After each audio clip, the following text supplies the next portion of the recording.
STLF Eastern Repair Tech Training Series videos. Today we're going to be covering P&B services. Come on over, let's have a look. So before we dive into the main side of this P&B service, we're going to check the basics so you know where you started and where you're headed to. So first, we're going to jump in the cab, we're going to fire the engine up, let it warm up, and check the oil pressure at operating temperatures. So the first thing you want to do when you're doing a P&B service, or a wet service as some people refer to it as, you're going to want to check the operating oil pressure of a warm engine that's operating at a temperature of 150 degrees or above. That's typically standard. The reason you want to do this is so you can see if there's any abnormalities, if you're having any issues with oil clogging, or main bearings, things like that. It's always good to see where you started and make sure you end up close to that. So come on up in the cab, let's have a look. So if you notice when your engine is running, you're going to see you have coolant temperature that can be found right here. You typically want to check this oil pressure reading at about 185 degrees. That's a standard operating temperature. And then you're going to come over here to this side of the cab where you'll see your oil pressure gauge. And if you notice, we're running right at just a hair above 70 psi oil pressure. That's pretty good pressure. So first things we're going to do, check oil pressure. We're going to take you back outside and take a look at some other items. The next thing on your list is going to be to inspect the oil level and condition. You're looking for contaminants in the oil, milky conditions of the oil that might indicate head gasket failures or some kind of oil contamination of that factor. So if you come on over, we're going to have a look. There's two things that you want to check when you do a P&B and you're inspecting the condition of the oil. First thing I always recommend, remove the oil cap. You're going to look on the oil cap, and if you turn it upside down, sometimes you're going to see head gasket failure. You'll see a white, milky chocolate color that might indicate water being in the oil on the oil cap. The next thing you want to do is you want to make sure your engine's been off for probably about 5 to 10 minutes. That lets all your engine oil settle from the head back down into the oil pan. Then you're going to check your dipstick. Pull out your dipstick, you're going to check the level of the oil to make sure. Now if you notice, you're going to see oil all over the entire dipstick. That's because this engine was recently ran. So the first thing you want to do is wipe off the dipstick. So grab your shop towel, go ahead and wipe off the engine oil dipstick. Make sure you wipe it off with a clean towel because this is another way that you could be introducing contaminants into your oil if you use a contaminated rag or if you choose to wipe it on the tire. Not really our thing here. Once you wiped it off and you know it's clean, we're going to dip it back inside the dipstick tube. You want to push it till it's fully seated and then pull it back out. This should indicate your oil level reading. If you notice, there's two notch marks, minimum and maximum. Sometimes there will be some writing on the dipsticks that'll give you a little bit more directions. This one's about a quarter of the way up between the min and max. Not at a low level necessarily, but obviously something you want to keep an eye on regularly. That back off, put it back in the dipstick tube.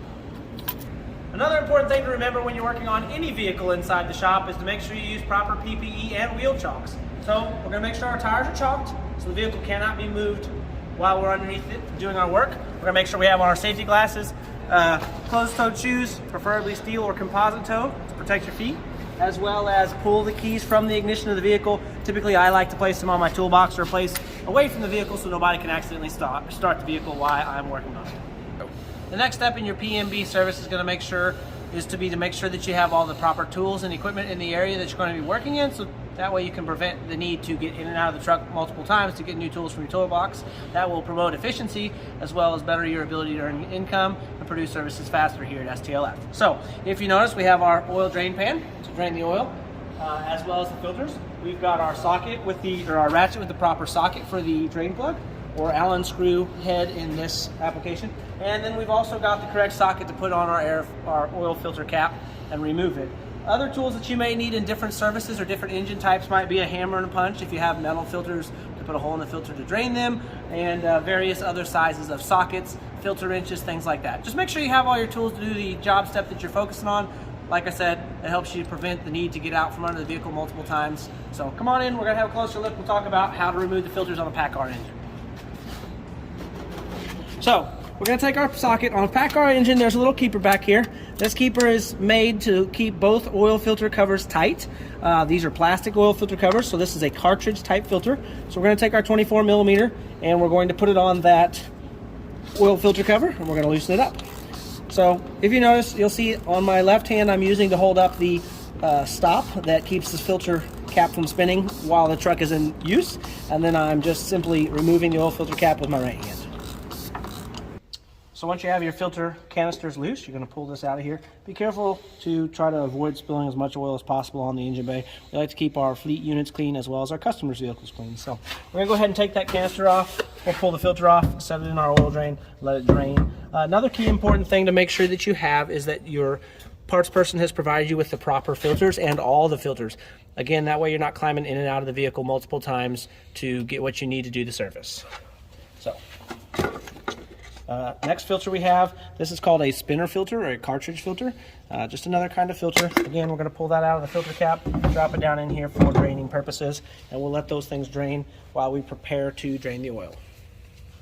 Next thing you want to do after you've got your filters removed and draining, we're going to go ahead and drain the oil out of the unit. You'll want to make sure that you have an empty pan to start. These units hold anywhere between 10 and 12 gallons of oil, so obviously that's a lot of oil. If you bring a full pan over here, it's going to make it overflow. When you're looking for the oil drain plug inside a drain pan, you're going to want to look for the lowest plug. So if you notice, there are two different kinds of oil plugs here.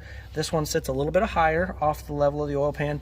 This one is the lowest. You want to make sure that you remove the lowest plug or the plug at the bottom, on the bottom of the pan. That way you get a full drain of the engine oil to make sure that we get all the dirty oil out. So we'll go ahead and take that plug out real quick.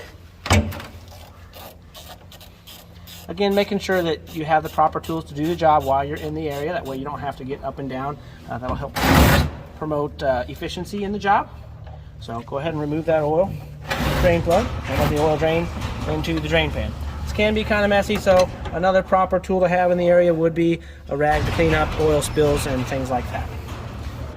All right, next thing we want to do is we want to prepare our new filters in their cartridges for install. Something to keep in mind while your oil is draining. Typically, I will knock a hole in any metal filters and let them drain while I'm getting ready to drain the oil. But in cartridge filters, there are no drains, so we don't have to drain them. You just pull the filters, put them in the oil pan, and then make sure you change all O-rings on filter units. So we're going to go ahead and do that right now. You take a pocket screwdriver, small pick, something of that sort to take off the old O-ring. Makes it a lot more simple. Open up your new filter. Obviously, you want to make sure your filter is right before you get it out of the box or touch it, because once you leave fingerprints on the filter, you're no longer allowed to return that. I usually get a little bit of grease. Using engine oil is fine as well. You want to oil or grease this O-ring. That way, next time you have to change this filter, the O-ring doesn't bind or stick and cause difficulty in removing the filter housing cap. So make sure you put the O-ring on without rolling the O-ring. You want to stretch it. If you roll it, it could bind up on the install process. So we're going to go ahead and do that. Always nice to have a clean rag in your back pocket or close by so you can wipe your hands during the processes and keep everything as clean as possible. We're going to go ahead and take our cartridge filter out. This is, again, a spinner or centrifugal filter. Its job is to centrifuge the oil. We're going to take it down inside. There's a little bearing in there. We want to line that up and just gently press it in. It should seat kind of in place and then be free spinning as well. So that's our centrifugal filter setup. And we're going to go ahead and do the same thing on our cartridge type filter, which is our main oil filter. If you notice, this one has multiple O-rings on it. You, again, make sure you change all the O-rings.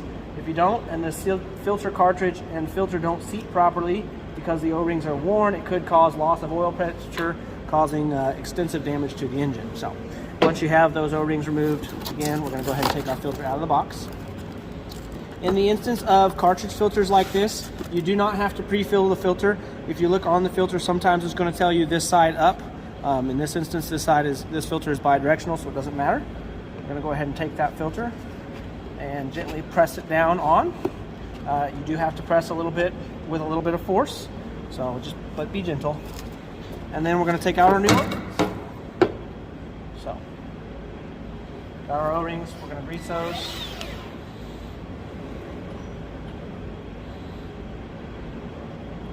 Make sure you get grease on the entire O-ring, again, so that it does not slip.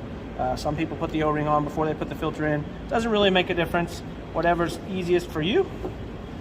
Go ahead and slide that O-ring on. And then we will grease and install our other O-ring filters.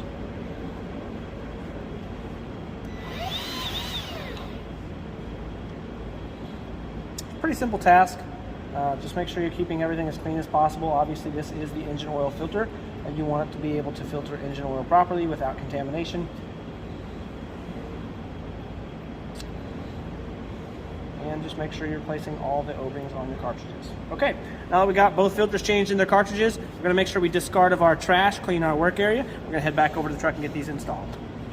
So typically while I'm waiting on my engine oil to finish draining, I go ahead and install my filters and get prepared for the oil filling process. So in the PACCAR, you do have to make sure that you take out the spinner filter last and put it in first. So you want to take them out the same way that you put them in, and vice versa. Otherwise you won't be able to get them to fit properly. So again, like I said, with a cartridge style filter like this where the canister is upright, you do not pre-fill these filters with oil.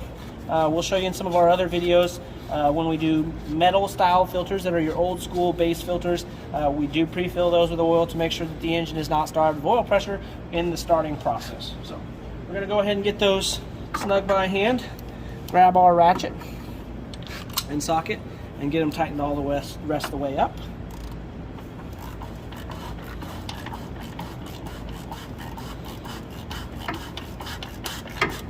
Once you get these filter caps seated, I typically stop, and then if you notice on top of the caps there is a torque procedure as far as how tight they are supposed to be. So I usually tighten them with a hand ratchet, and then we'll grab our torque wrench and torque them to the proper spec to make sure they seat properly.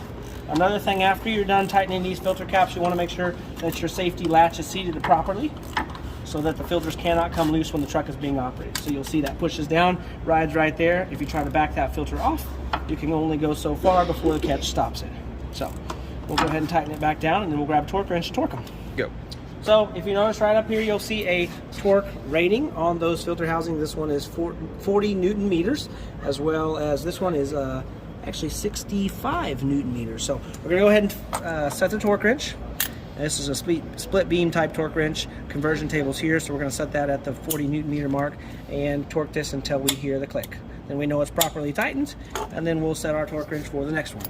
65 Newton meters is approximately 50 foot-pounds. So we're going to set that torque wrench and again do the same thing. Make sure we tighten that to the proper torque spec. That way we don't break these. These are plastic housings. They're very expensive and hard to remove once broken, so make sure you properly torque those so they don't come loose. Go. All right, so once we have our filters installed and we gave the engine time to amply drain the oil, we're gonna go ahead and take our oil drain plug. I like to wipe it off, check it for contamination. A lot of times these are magnetized, so if there's metal components in the engine, the drain plug will typically try and grab a hold of those so that they don't go through the system. So you'll want to check it. If it's got ample buildup on it, you know, if you start to see mounds of stuff, make sure you report that to your supervisor. Obviously, we're going to want to take a look and see what's going on inside the engine to create so much metal fragmentation. So once you have the oil plug cleaned up, if there is no contamination or fragmentation on it, we're going to go ahead and reinstall it inside the oil pan.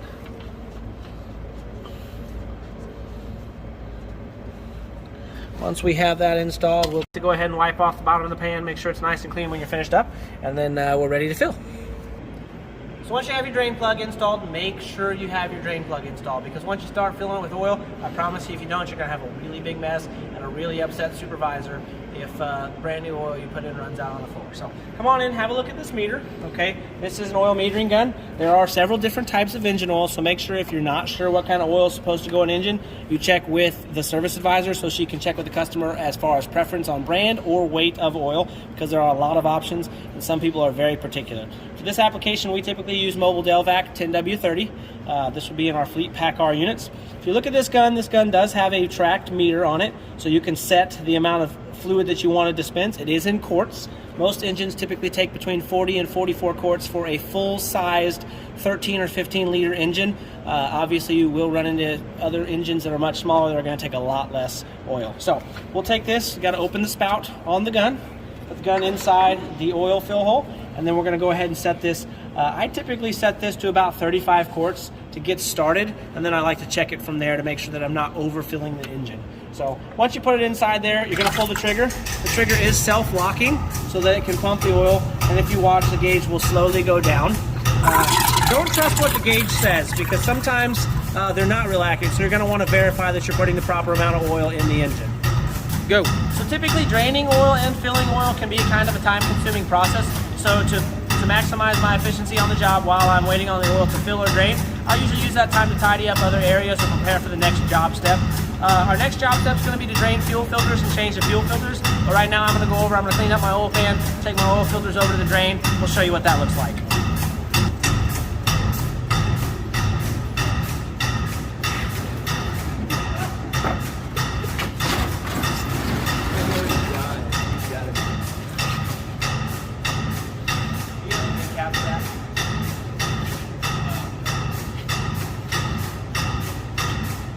Alright, so we're going to go ahead and put the plug in the oil pan.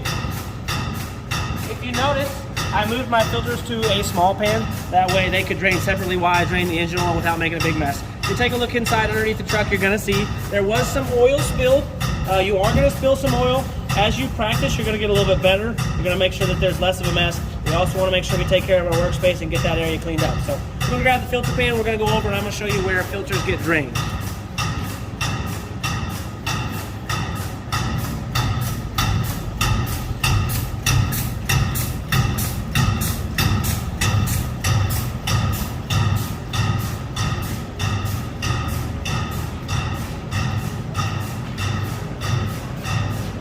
So in our shop we have a filter draining stand, so we take those filters and we go ahead and set them in the draining stand. This will allow all the oil to run out and run into a bucket so it can be properly disposed of. And we also have a big tank where we dispose of our waste oil.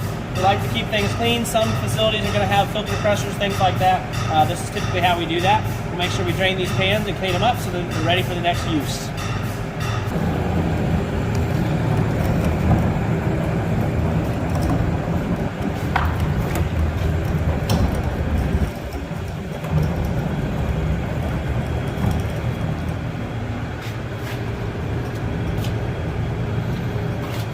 So in this area we have filter and drain pan draining stations. If you notice, we have tanks of waste oils. We also have a diaphragm suction pump and a way to empty the oil out of your drain pan and into our oil storage. That way there's no mess. Like I said, the components are ready for the next time. So we're going to go ahead and open up the drain on this pan. Okay, so this is our oil drain pan draining station. We have a diaphragm pump hooked up to the air and a draw straw. Typically you just put the straw inside the drain pan and then slowly turn up the air until the pump begins to suck the oil out and drains the pan.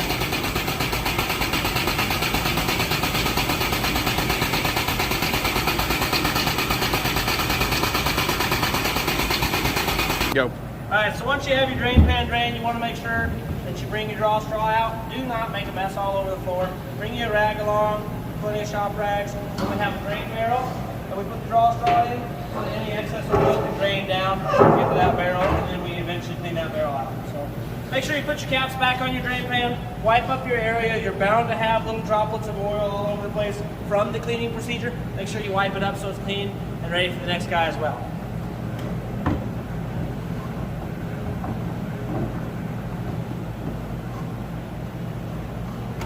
So once you drain your pans, make sure you go ahead and put them back in the proper area. Obviously you'll see these are parked nice and neat and mess-free. Do not put it in a full pan back. It makes everybody frustrated because when you go to do a service, you have to clean it up. You'll notice that we made some spills here. Just bring a shop towel along, get them cleaned up. If your mess is really big, make sure you use some floor dry, but you want to make sure you clean this area. We like to be respectful of our workplaces and make sure that the area is clean for the next guy as well.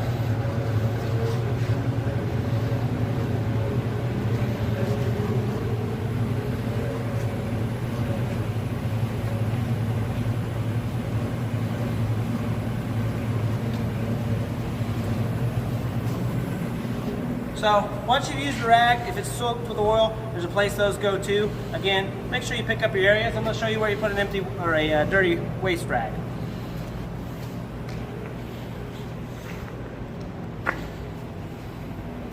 So throughout the shop, you're going to find these red cans. These are oil cans. They are made to contain dirty rags. You just got to press the lid, toss the rag inside. There you go. All right, so once you're done cleaning up your oil mess, typically by that point in time, your oil fill system will have kicked off. It will have put in the amount that you put in the dial. So you're going to want to give it a little bit of time to set so that the engine oil can settle down in the bottom of the oil pan, and then we're going to go ahead and check the engine oil level. I typically always pull the dipstick out, wipe it off, and then reinsert it to get a more accurate reading. and then this will help to let you know if you need to add oil. So if you notice, we're right at about the full mark. Again, you have notches as well as hashes on the dipstick tube, which we're all the way to the full mark on this one. So we're going to move on to the next step. All right, so the next step in the procedure is to change and drain the fuel filter. So we're going to go ahead and do that. Again, make sure you grab the proper tools to do both of the jobs while you're in the engine bay. Again, that'll also maximize your efficiency. So we have a Davco filter wrench. This is a specialty wrench that fits a Davco base. You don't want to use channel locks, things like that. You'll damage the base, crack the bowl, could cause runnability issues, and would be hard to diagnose as well. And again, same size socket that we use on our oil filter housings. Those are 1.25 inches. So this filter housing does not have any kind of safety. So we're going to go ahead and put our ratchet on there and take it loose. Now, if you notice how tight that filter housing was, more than likely this filter housing was over torqued or there was no grease on the O-ring, making it hard to remove. So we're going to go ahead and take it loose, and we'll drop it into our drain pan and let it drain. This filter housing does not have a drain, does not require draining because it's a cartridge type filter. You're going to have a little bit of a mess when you're doing these jobs. You want to try and minimize that mess, and then also, like I said, just clean up your workspace the best that you can.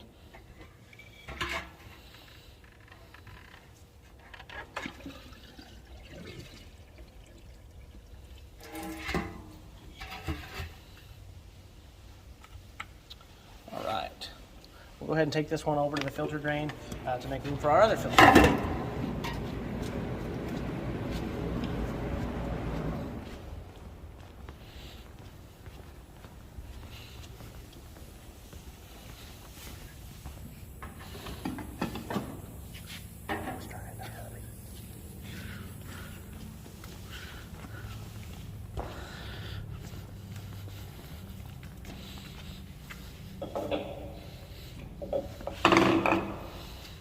All right. So there's two common kinds of filters on PACCAR engines. You're going to have your cartridge filter, which you cannot drain. You're also going to see your Davco filter. Your Davco filter is kind of a pre-filter, and it does have a drain on the bottom. So typically, if you notice, you'll see a fuel line or a fuel level inside the filter. When the level reaches the top point up here, a lot of times there will be a full line or a line to notify you that that filter is close to clogging. So just make sure when you're taking it out that you're also checking those lines, or anytime you're inspecting a truck, that you're checking to see what the fuel level line is. That'll indicate how much plugging the filter is seeing already. So we're going to go ahead and slide that pan underneath. There's a drain on the bottom. We're going to crack that drain, and you'll be able to watch the fuel level go down. If you have slow draining issues, there is a cap on the top that you can take loose by hand. That'll let the air out and will help it drain just a little bit faster. So I always drain the filter housing. Typically you want to drain the filter housing all the way. That way there's no mess when you change this filter, and you've also released any contaminants or water that can be found in the housing. Once you're done draining it, you're going to go ahead and shut it off and pull your pan out.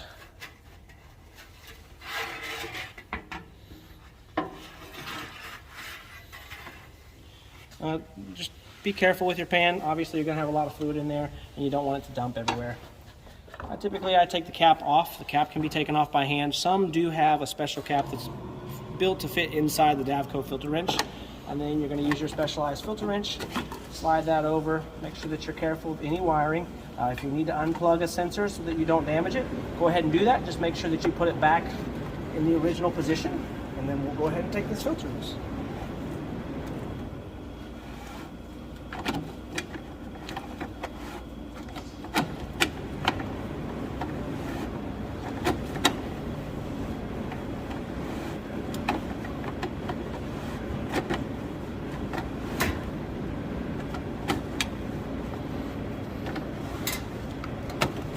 Davco filter housing is spring loaded, so it does take a little bit of pressure to release, but once you get it loose enough, you'll be able to remove it the rest of the way by hand.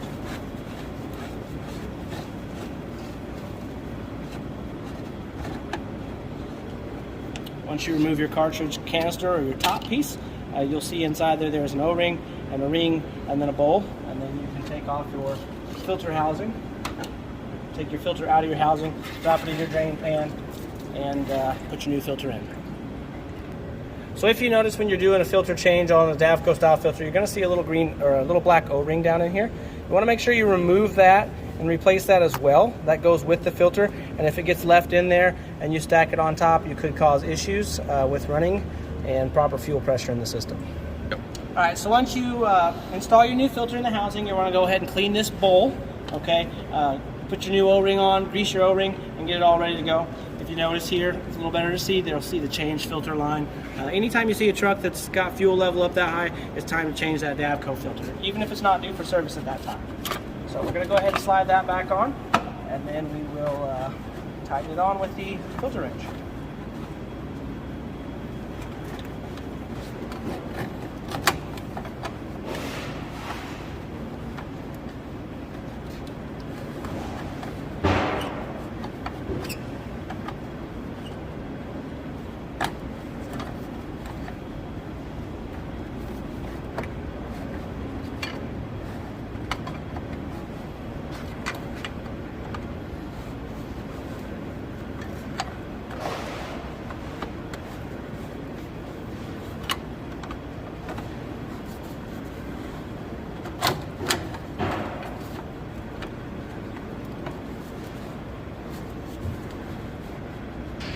All right, once we have that good and tight, make sure you place the oil, the O-ring on here and grease it as well. And then I typically will pre-fill my filters from here to make it easier to start the engine. Also, don't forget, if you unplug anything, move anything out of your way to make easier access, get it reinstalled the way it's supposed to be.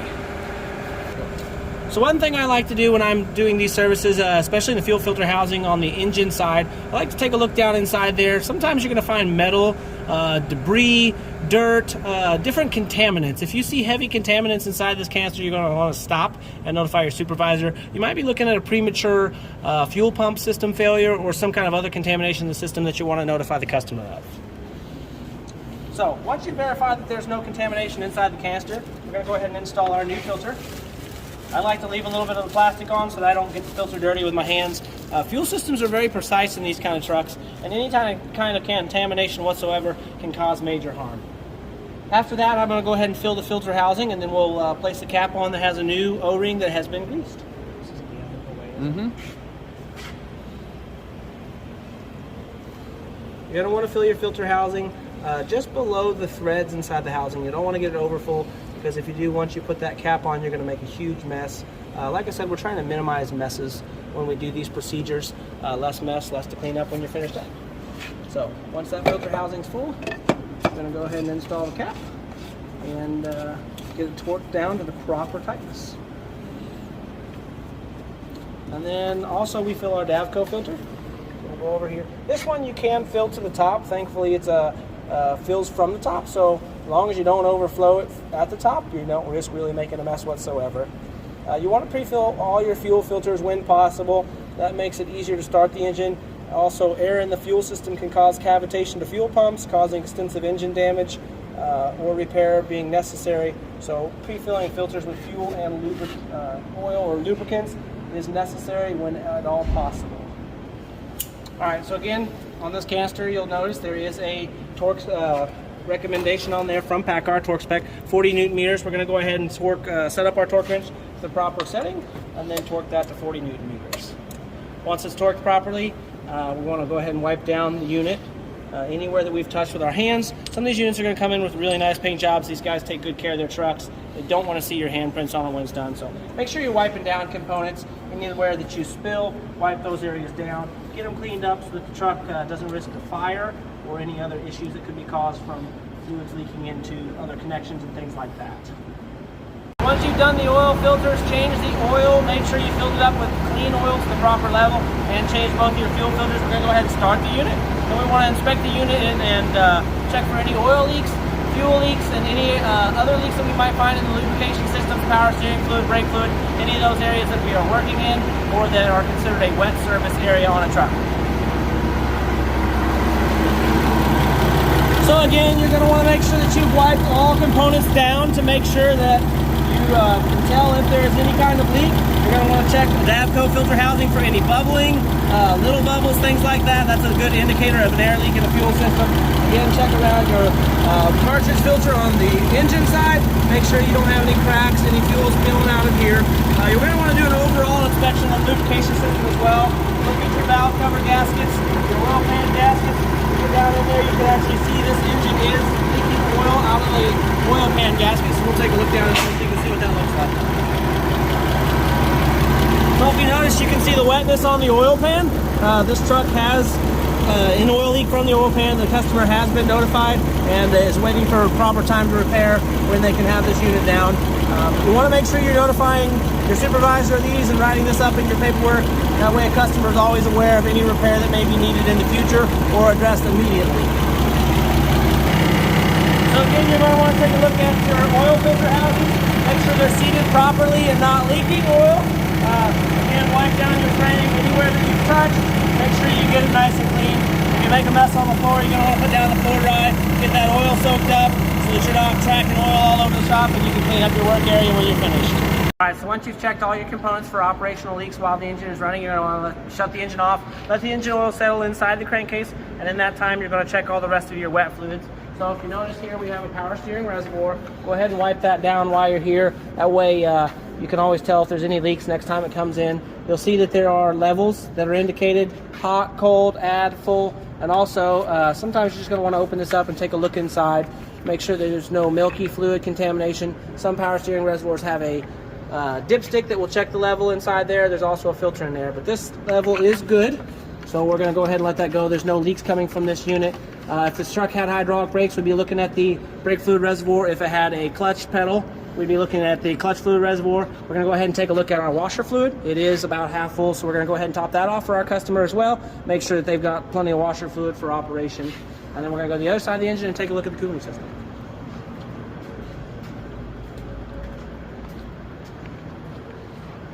So another one of the fluids that you're going to want to check during your wet service is your coolant level. Again, there will be indicators on the coolant reservoir as to cold, full, cold, minimum lines, and you want to be somewhere in between those lines. If the engine is up to operating temperature, still should be somewhere in those lines. Be careful not to open this when it is hot.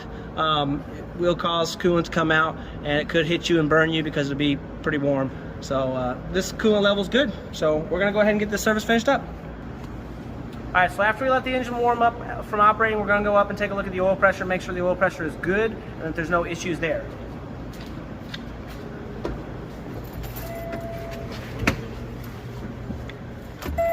So we're going to cycle the key on, let the systems go through their own self-checks, and then again, like I said, we're going to take a look at the oil pressure. We want to make sure the engine is warm and up to operating temperature. So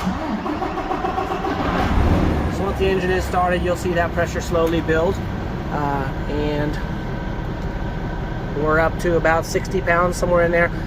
If you have lower pressure, if the pressure should be higher once you do your oil change, typically oil that is worn or contaminated will thin out because of diesel that's transferred through the injection process and carbon buildup. So you should have an increase in oil pressure. 60 to 70, 80 pounds is a good pressure. Again, you want to check this on a warm engine that is at operating temperature. So that looks good. We're going to make sure we report that in our procedures, and we'll move on to the next step. Go. So once we've given our engine time for the oil to settle back down in the drain pan, we're going to go ahead and check our engine oil level one more time to make sure we don't need to top it off, and also to check in case it got over full due to a malfunction in the metering gun on the oil system, which does happen. So again, like I said, I like to go ahead and pull the dipstick out, wipe it down so that you're starting with a fresh, clean reading, and we'll dip the left. Make sure you push down so it's fully seated. Pull it out and have a look. So if you notice, now that we have filled our oil filters with our oil, we're back down to about the half level. So I'm going to go ahead and add probably 2 to 3 more quarts to make sure that I get this engine topped off at the proper level. Alright, so one of the next job steps that we have to do before we finish up this service is we're going to install the oil change sticker. It's important to know what kind of oil change intervals you are recommending to the customer or that your customer prefers. So make sure you get that amount, add that mileage up there. In this case, these trucks are done on 50,000 mile intervals, which is slightly below the manufacturer spec. So we're going to go ahead and mark the next oil change that is due and put this sticker on the windshield so the customer will know when to bring their truck back for service. Alright, so typically we like to install those oil change stickers in the top left-hand corner of the windshield so that our customers can see that, so they know when to come back for service, but also so it's out of the line of vision and will not cause an obstruction to their view while they're driving. Alright, one of the very last steps we have is to double check the oil level again, one more time. Like I said, we were a little low on the first check, and so we topped it off. We want to make sure that's good before we let this unit leave. And if you'll notice, we're right on the full line. So this unit is ready to go. Any other strange things that you happen to see when you're walking around a truck, even if they're not related to service, it's always a good habit to check. Take a look at your lug nuts, take a look at your tires while you're walking around. You're gonna be walking around this truck a lot. It's helpful to notify customers when there's other issues that they may not be seeing. You as a mechanic will learn to train your eyes to look at things like that. So we're gonna go ahead and close this hood.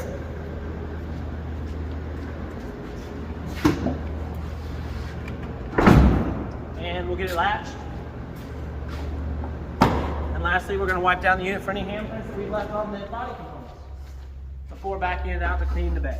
It's important to make sure that you take care of customers' units and have pride in your process. Don't leave greasy handprints on it. Our customers spend a lot of money on these trucks, and it's important to make sure that we value them in that and help keep their units as nice as possible. So any areas you're working, anywhere you might find greasy handprints from grabbing the truck, please wipe those down and make sure you're taking care of the truck for that customer.